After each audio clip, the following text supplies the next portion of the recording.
Um segundinho aqui primeiro.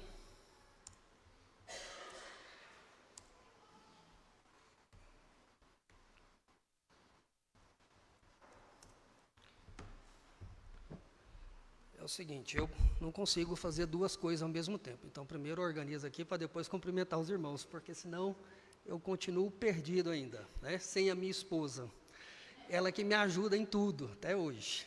Já tem 10 anos que nós mudamos para Anápolis, estamos ali em Anápolis. Então, há 10 anos atrás, né, tive o privilégio de estar aqui com os irmãos, com muitos dos irmãos aqui. Que bom, que alegria poder retornar, poder rever amigos, rever esses irmãos tão queridos, e Deus sabe, né, o quanto eu tenho carinho, o quanto eu tenho amor, o quanto eu tenho respeito por vocês. Então é muito bom estar aqui novamente, num momento especial também para a Lídia, para o Jarley, né, a poder batizar ali o Pedro, né, que já tem tempinho que nós tentamos agendar isso e agora deu certo. Graças a Deus, deu certo. Então hoje nós vamos batizar o Pedro. Então é isso. Eu quero deixar aqui o meu sentimento de muita alegria e prazer de estar aqui com os irmãos e poder compartilhar um pouco da palavra de Deus. E para isso, né, convido os irmãos. Minha esposa está ali, você já cumprimentou o pessoal também? Levanta aí, olha lá para eles aí, eles te vê também, quanto tempo, viu? Quem não conhece, a minha esposa. Nossos filhos estão longe, tem uma que está em Palmas, preparando aí para passar uma semana, não, quase um mês lá no Pará, um projeto de missões entre os índios. O outro filho nosso está nos Estados Unidos, está servindo o exército lá e está sendo encaminhado lá, algo que a gente nunca imaginava, né? Ter o Eric no exército, né? Quem conheceu o Eric sabe disso. Mas é isso, né? O caminho de Deus para as nossas vidas é muitas vezes surpreendente. A gente não consegue entender o que Deus pode fazer, o que Deus faz. E isso aconteceu com os nossos dois filhos, né? Um caminhou para um lado, outro para outro, mas uma certeza nós temos, que Deus, Ele é soberano e gracioso em conduzir as nossas histórias, as nossas vidas. Isso nos alegra muito, saber que a nossa vida está nas mãos desse Deus tão bom, tão maravilhoso, e é bom demais saber disso. Então, convido os irmãos a abrir a palavra de Deus nessa manhã, livro do profeta Abacuque, capítulo 2.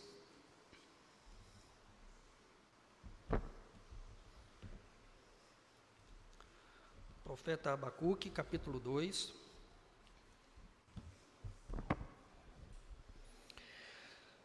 Apenas o verso 4. Nós vamos ler apenas o verso 4. Eu vou tentar explicar aqui o contexto e nós vamos fazer as aplicações aqui, implicações que podemos tirar dessa passagem bíblica para nós. O profeta Abacuque está lá no Antigo Testamento, bem no finalzinho do Antigo Testamento. Profeta Abacuque, capítulo 2, verso 4. Eu vou ler, os irmãos apenas acompanhem, de forma silenciosa, eu farei a leitura.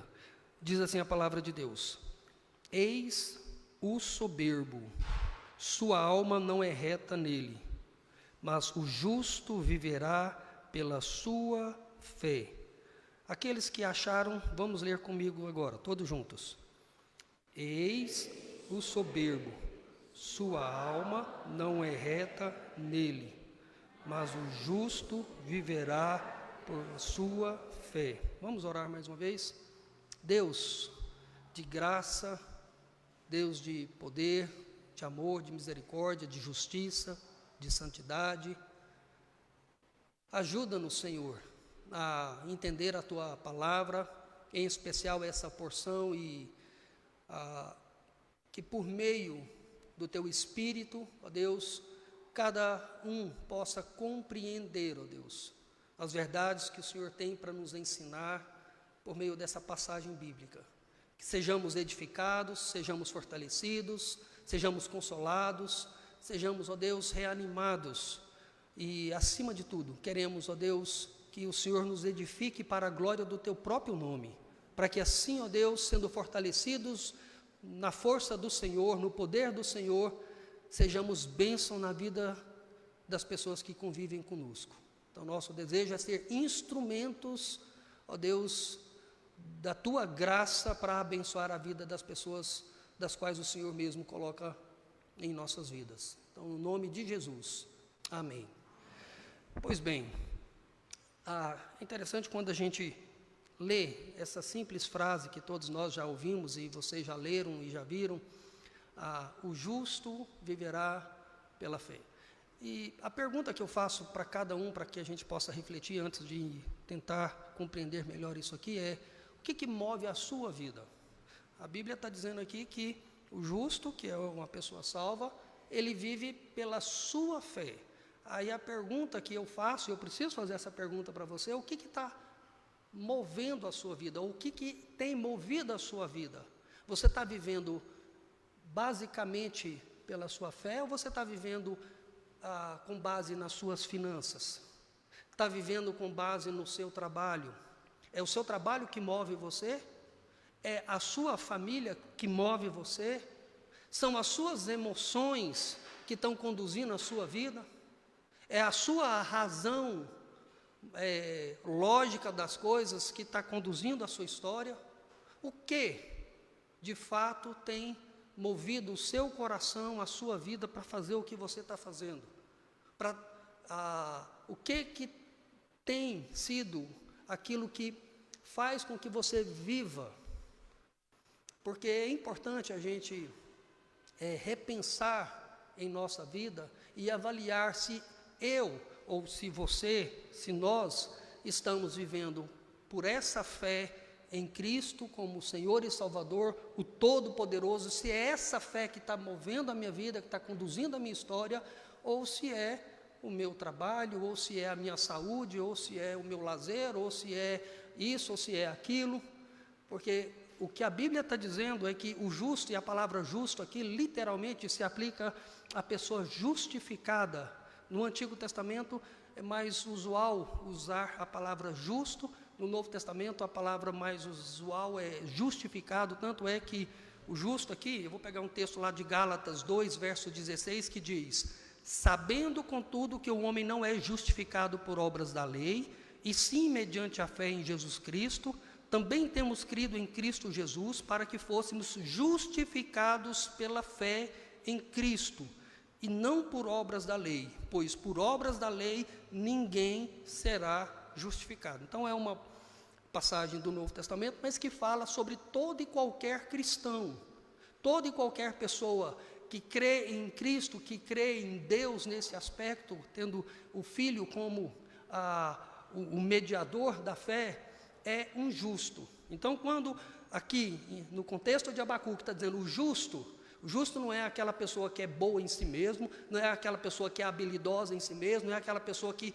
por si mesmo faz tudo certinho, não. O justo aqui é uma pessoa que foi perdoada pela graça de Deus em Cristo Jesus, seja no Antigo Testamento, seja no Novo Testamento. Então, o justo aqui é uma pessoa que ama a Deus, que confia em Deus, por meio de Cristo como único Senhor e Salvador. Então está dizendo que esse justo, e aí a pergunta é, esse justo, o texto diz, ele vive pela fé, nesse Deus que ele confia, nesse Deus que ele entregou a sua vida. E aí a questão é por essa fé que eu e você também estamos vivendo a nossa vida? É por essa fé que nós estamos enfrentando as lutas e vivenciando as experiências que nós temos tido, sejam elas boas ou más? É essa fé que você está sendo movido. E aí, quando se fala de fé, nós estamos falando de uma confiança que não está em nós, mas está fora de nós, que a luz da Escritura está em Cristo. Então, a nossa fé como cristãos está em Cristo, e por Ele nós somos perdoados, e por Ele nós somos remidos, e por Ele nós podemos confiar que Ele vai conduzir a nossa vida. Se Ele já nos deu a vida eterna, e que não há morte, nem principado, nem potestade, nada dessa vida, nem do porvir, nada pode nos separar do amor de Deus que está em Cristo Jesus, como diz Romanos capítulo 8, se nada, nem ninguém, então, E quando a gente crê em Cristo, quando a gente diz, não, eu creio que Ele é meu Senhor e Salvador, então nós estamos nessa condição de que nada pode nos separar de Deus. Nem sofrimento nenhum, nem provação nenhum, nem problema nenhum, nada, nada, nada. Se é assim, e é assim que precisa ser, aqueles que creem em Cristo, precisa crer dessa forma, porque é isso que a Escritura diz. Então, o autor de Hebreus diz, e ele está dizendo isso na boca de Deus, é Deus quem está falando ao profeta, o meu justo, aqueles quem justifiquei, aqueles quem eu coloquei o meu espírito, aqueles quem eu abençoei com a minha salvação, eles vão viver pela fé e não pela circunstância. Eles vão viver pela fé e não pela razão. Eles vão viver pela fé e não pelas emoções.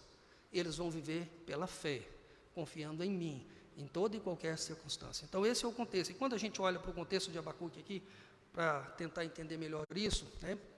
Esse livro ele foi escrito por Abacuque, que era um profeta, mais um dos profetas, mais um dos homens de Deus, no meio de muitos, como Jeremias, que está basicamente nesse contexto aqui histórico também, por volta de 607 a.C., a nação de Israel, e nesse caso o reino do sul, então o reino do norte já tinha 100 anos atrás, já tinha sido levado cativo pelos assírios, e agora só tinha o reino do sul, e o reino do sul estava cometendo os mesmos pecados que o reino do norte.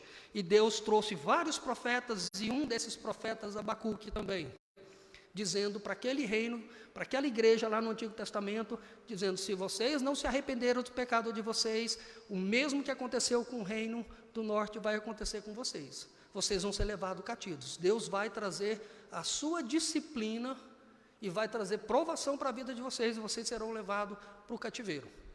E o que aconteceu com a igreja de Deus no Antigo Testamento? O povo de Deus do reino do sul, basicamente, não se arrependeram na sua maioria. Não voltaram para Deus.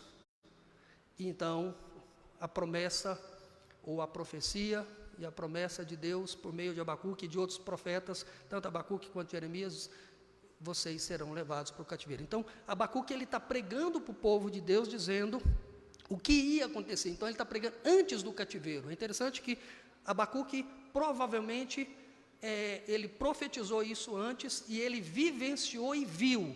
Ele viu o reino babilônico, por meio de Nabucodonosor, destruiu o império da Síria, que era o grande império, destruiu aquele império, e depois, e é interessante que no contexto do povo de Deus, eles estavam confiando, e tinha algumas parcerias com o reino da Síria.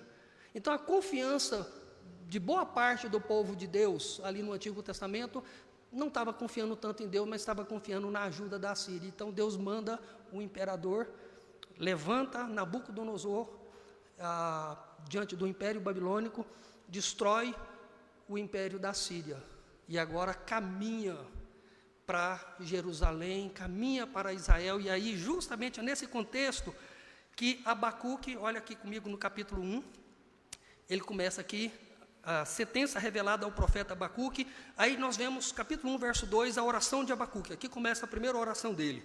Até quando, Senhor, clamarei eu e tu não me escutarás? Gritar-te-ei violência e não salvarás? Porque me mostras a iniquidade e me faz ver a opressão?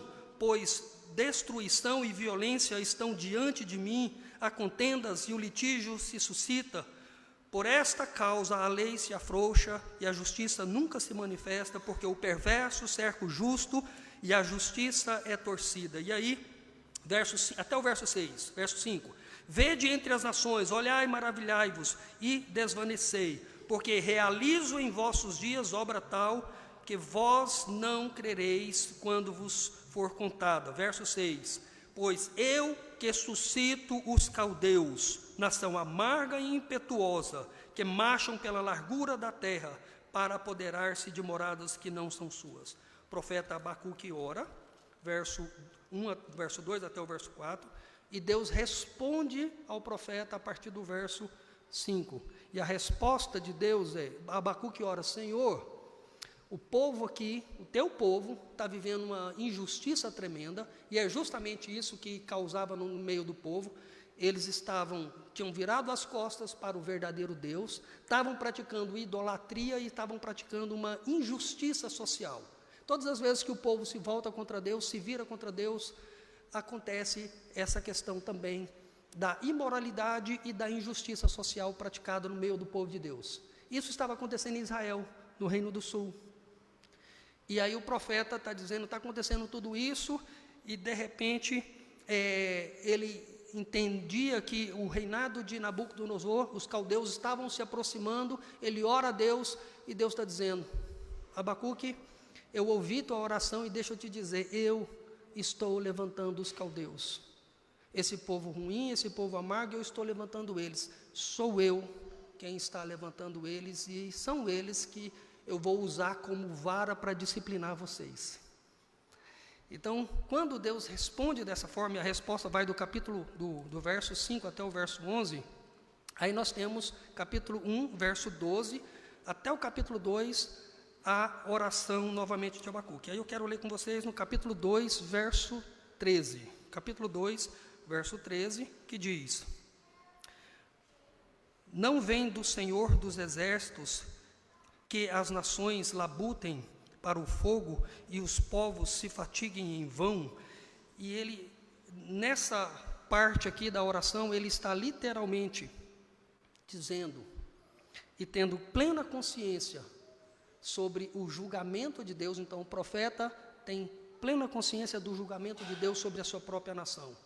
Ele, nessa oração, ele entende que Deus vai trazer juízo.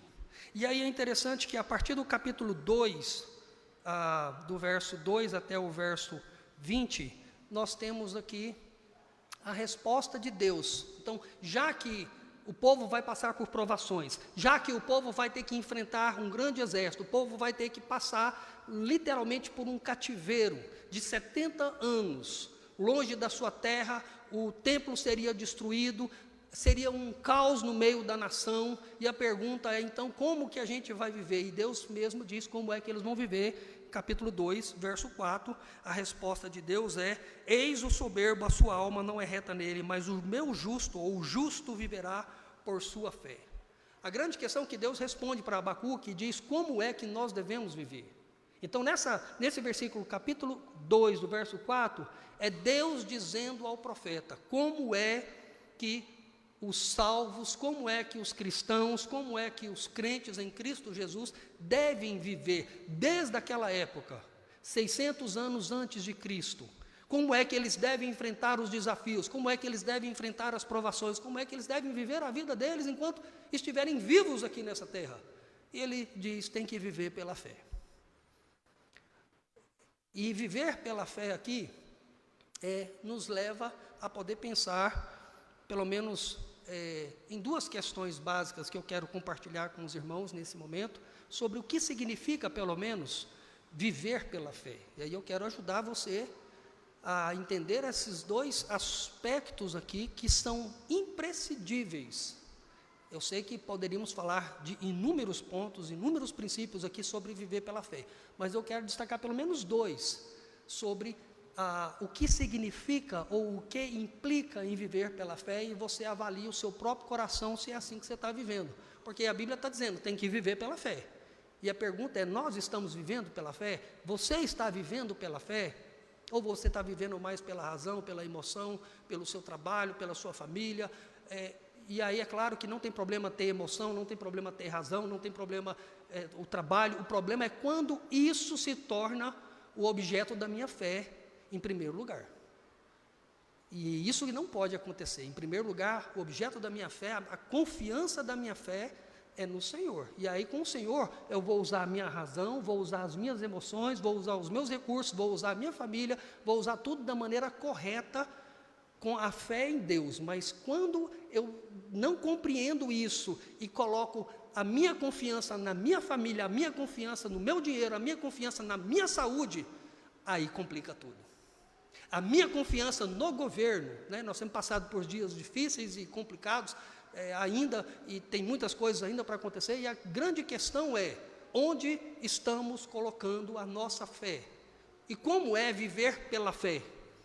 E aí, Em primeiro lugar, eu entendo que viver pela fé, à luz desse princípio bíblico aqui, dessa palavra de Deus aqui, primeiro implica em confiar, e eu vou ser bem específico para não ficar dúvida nenhuma. Viver pela fé significa que você confia em Jesus Cristo como seu Senhor e Salvador, confia que Ele é totalmente soberano, e Ele tem o controle de todas as coisas no mundo e na sua vida.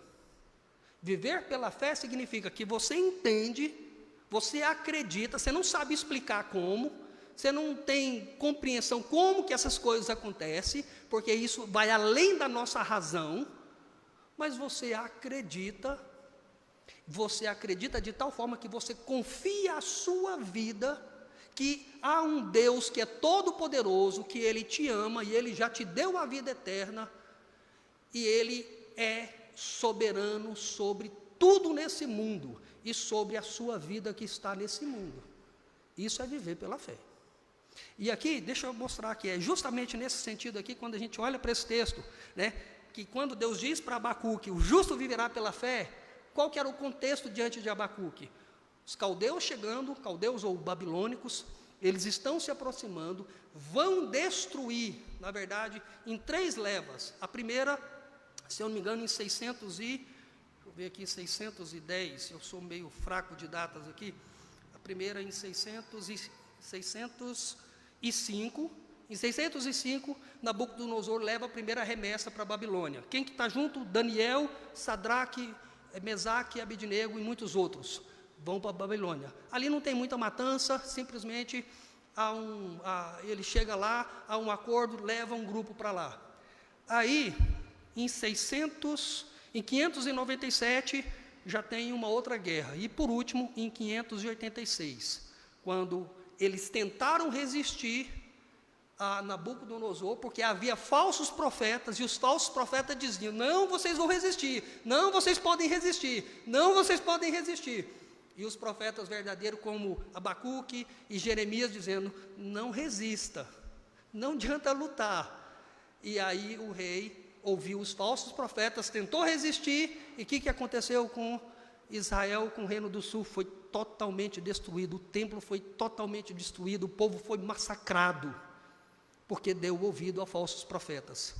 Então, viver pela fé implica nesse contexto que muitos seriam mortos, o povo seria, na sua maioria, levado para o cativeiro, e eles teriam que viver no cativeiro, boa parte. Aqueles que foram levados para o cativeiro teriam que aprender a viver e a confiar em Deus no cativeiro. Aqueles que ficaram em Israel, ficaram com Israel arrasado, com a nação quebrada, teriam que viver pela fé. Seja, eu não sei qual que era pior, se era ficar em Israel quebrado, rebentado, ou ir para uma outra nação próspera, mas não era a sua nação.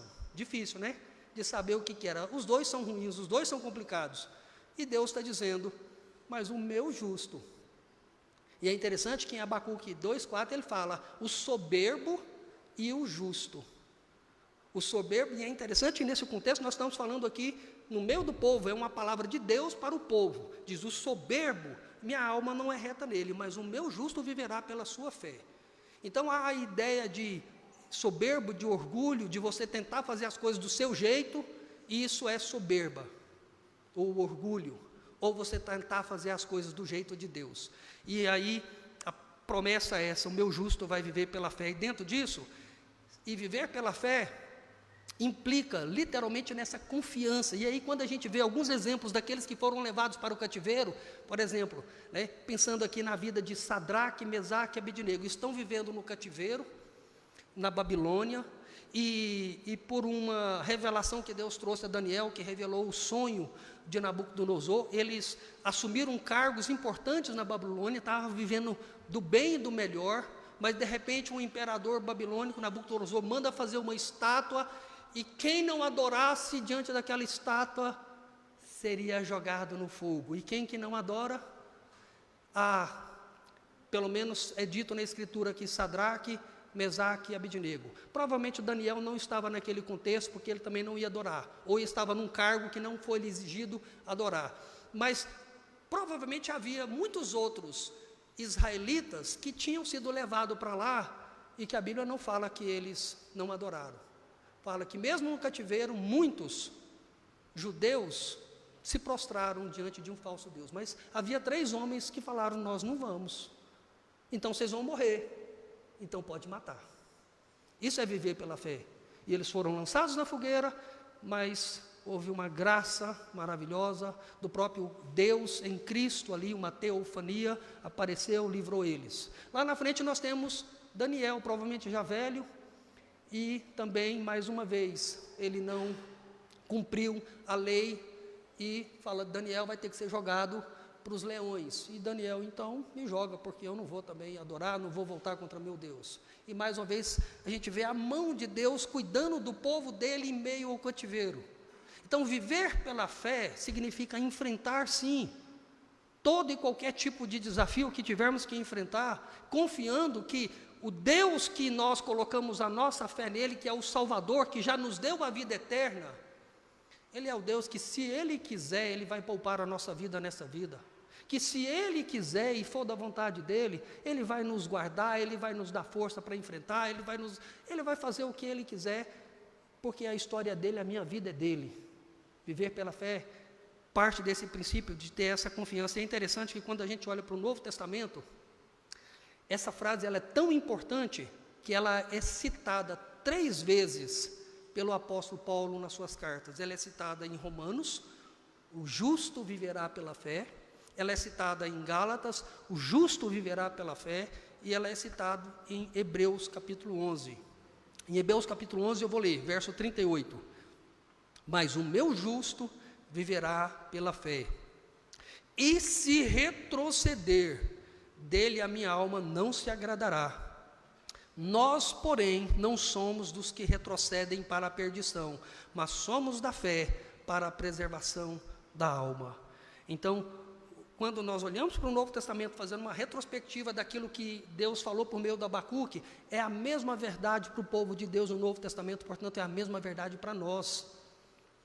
Que o justo, aquele que foi justificado, ele tem o desafio, ele é capacitado, e aí entra a fé que Deus nos dá, que é dom dele, é uma fé que nos capacita, é uma fé que nos dá força, é uma fé que nos dá esperança para enfrentar o que tivermos que enfrentar.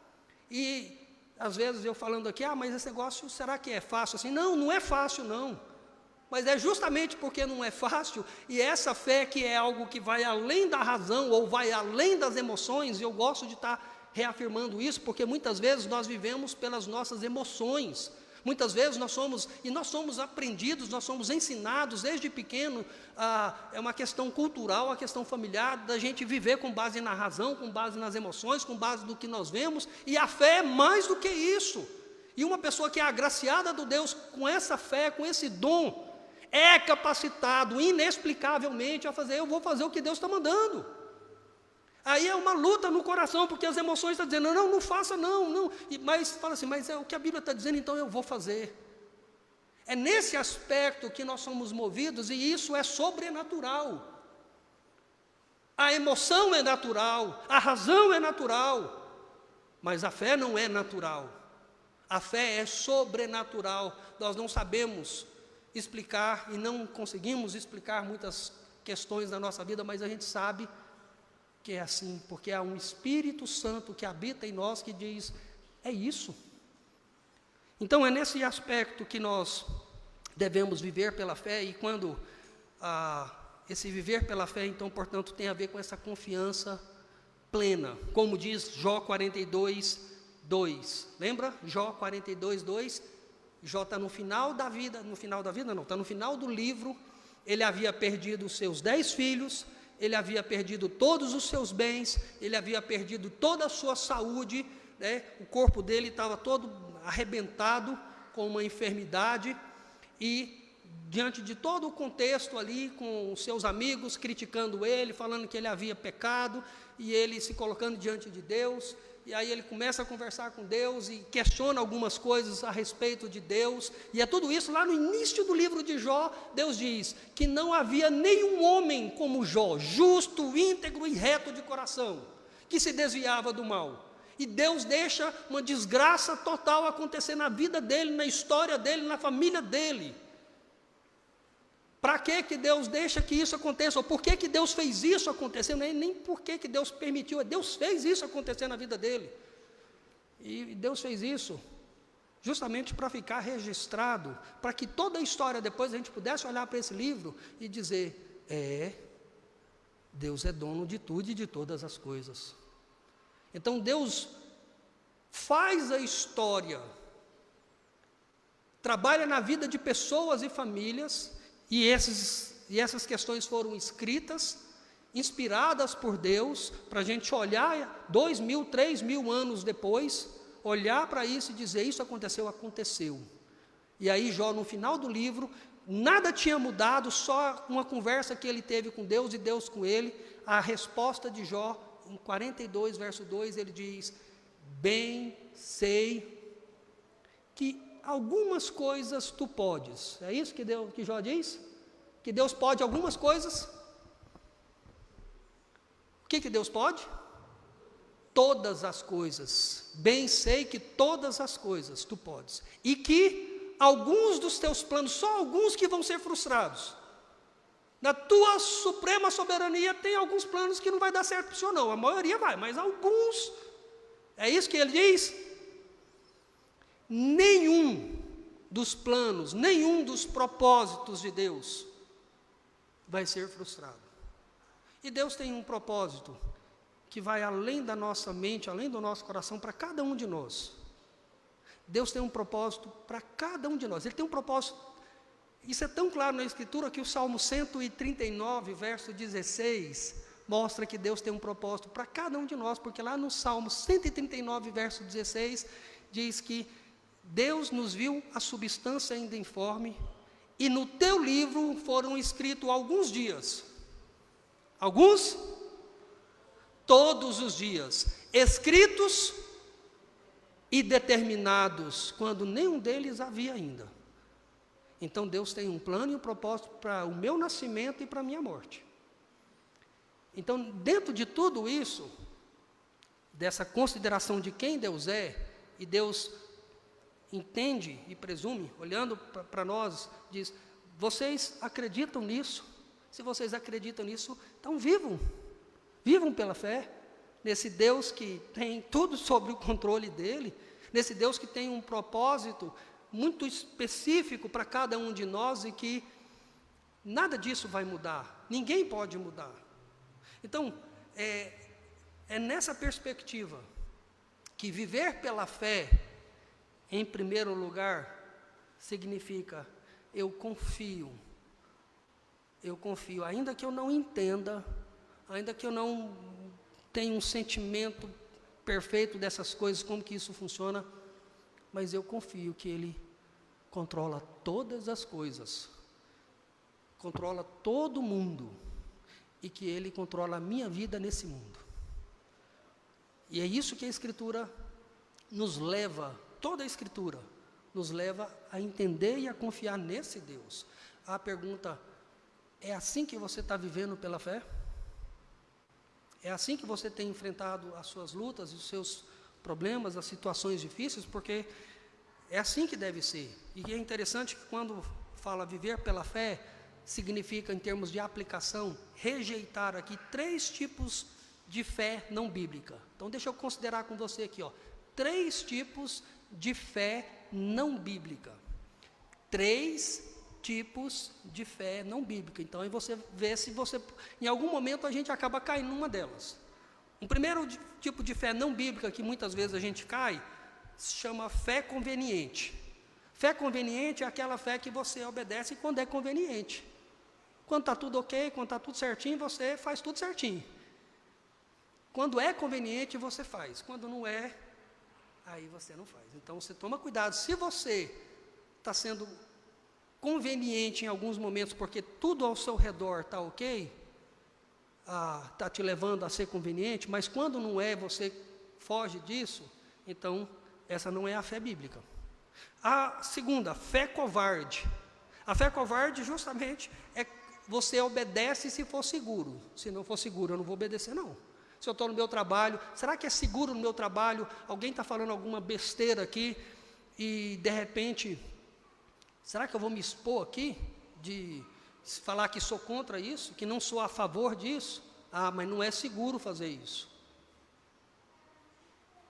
A fé bíblica, mesmo quando não é seguro, a gente se mostra a nossa cara e a gente se mostra as nossas convicções. Ou uma fé comercial. Eu obedeço quando for vantajoso.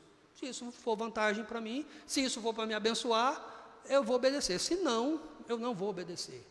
Então, nós temos que tomar muito cuidado para que esses falsos tipos de fé não possa tomar conta do meu coração e me levar a pecar contra Deus e viver da forma inconveniente. E é interessante que quando a gente olha para a Escritura, Salmo 56, verso 11, diz assim: em Deus ponho a minha confiança e nada temerei. É essa perspectiva da fé bíblica, é isso que Davi afirma: em Deus eu ponho a minha confiança e nada temerei. E esse nada temerei é uma grande bênção quando a gente olha para o livro de Hebreus. Aí nós temos inúmeros exemplos de homens e mulheres de fé. Deixa eu citar alguns aqui. Hebreus 11, 7, pela fé Noé, divinamente instruído a respeito das coisas que iam fazer, ele vai e constrói uma arca sem ter nenhuma chuva, nunca choveu. Deus fala: Noé, você vai construir uma arca porque eu vou mandar a chuva. O que Noé faz? Vou fazer a arca. E a Bíblia diz que ele fez isso pela fé, não foi pela razão, não foi pelas emoções. Quando a gente vai lá em Hebreus 8, pela fé Abraão, quando chamado, obedeceu a fim de ir para um lugar que ele não sabia para onde que era. Deus aparece para Abraão, conversa com Abraão, e se mostra como Deus de Abraão, e diz: agora você vai para um lugar, e eu no caminho vou te falar. E o que Abraão fez?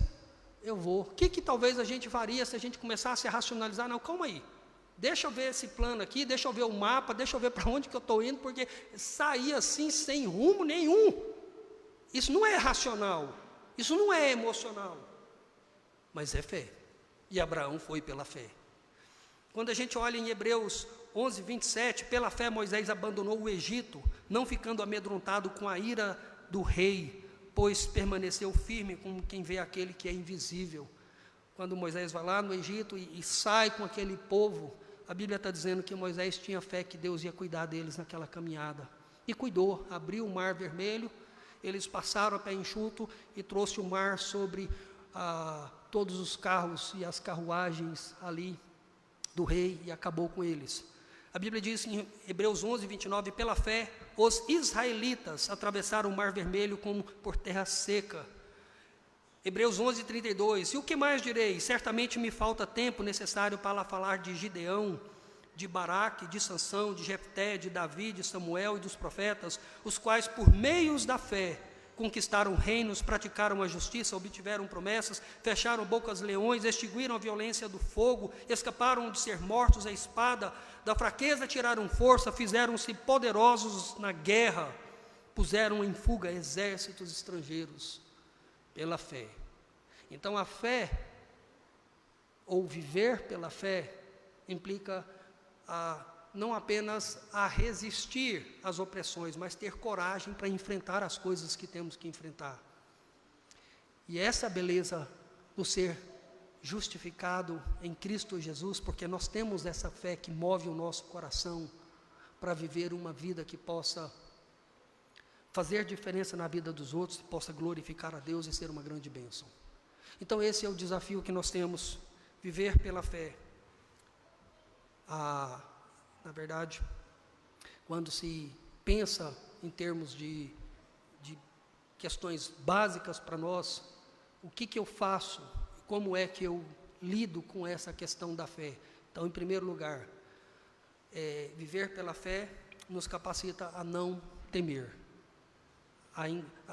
O medo vem, as lutas virão, a gente vai sentir aquele peso, mas eu vou lembrar a quem eu pertenço, a quem minha vida foi consagrada, quem é o dono da minha vida, quem é o dono da minha história. Então, quando vier o medo, quando vier as lutas, quando vier as dificuldades, lembra que você vive, e você como salvo, não foi salvo para viver pela razão, não foi salvo para viver pela emoção, foi salvo para viver pela fé. E pela fé você vai olhar para as circunstâncias difíceis e você vai pedir ajuda a Deus, vai pedir força a Deus e vai encarar o que tiver de encarar. Entendendo que Deus pode te livrar, entendendo que Deus pode, muitas vezes, em meio a algumas situações, até tirar a sua própria vida, mas como nós acabamos de ler na liturgia de hoje, o que o apóstolo Paulo diz lá em 2 Coríntios? Que a vontade dele é deixar esse tabernáculo e morar com quem? Com Deus. Porque chama esse corpo nosso de tabernáculo, no sentido de que nós estamos habitando nesse corpo aqui, mas entendemos que quando a gente morre, nós estamos indo literalmente naquele exato momento, partindo para a glória eterna. Então, com essa perspectiva, se de fato a morte é isso para o cristão, deixa eu perguntar, isso é ruim? Se morrer é estar com Cristo, é ruim? Não é, mas a nossa razão processa esse negócio. Calma aí. Então vamos lá, de novo aqui. À luz da Bíblia, morrer é ruim? Você quer morrer? Agora? A gente fala assim, esse negócio é bom, mas eu não quero agora não. Porque nós temos uma questão emocional e racional que diz, essa vida aqui é tão boa, né? Mas a vida eterna é muito melhor. Mas a nossa razão e as nossas emoções, a gente está vendo isso aqui a gente apalpa, a gente sabe dessas coisas. Mas nós precisamos, é claro, procurar viver da melhor forma a vida que a gente tem para viver, e a gente se esforça para isso, mas também ao mesmo tempo ter a certeza de que uma hora nós vamos ter que morrer e estar preparado para morrer.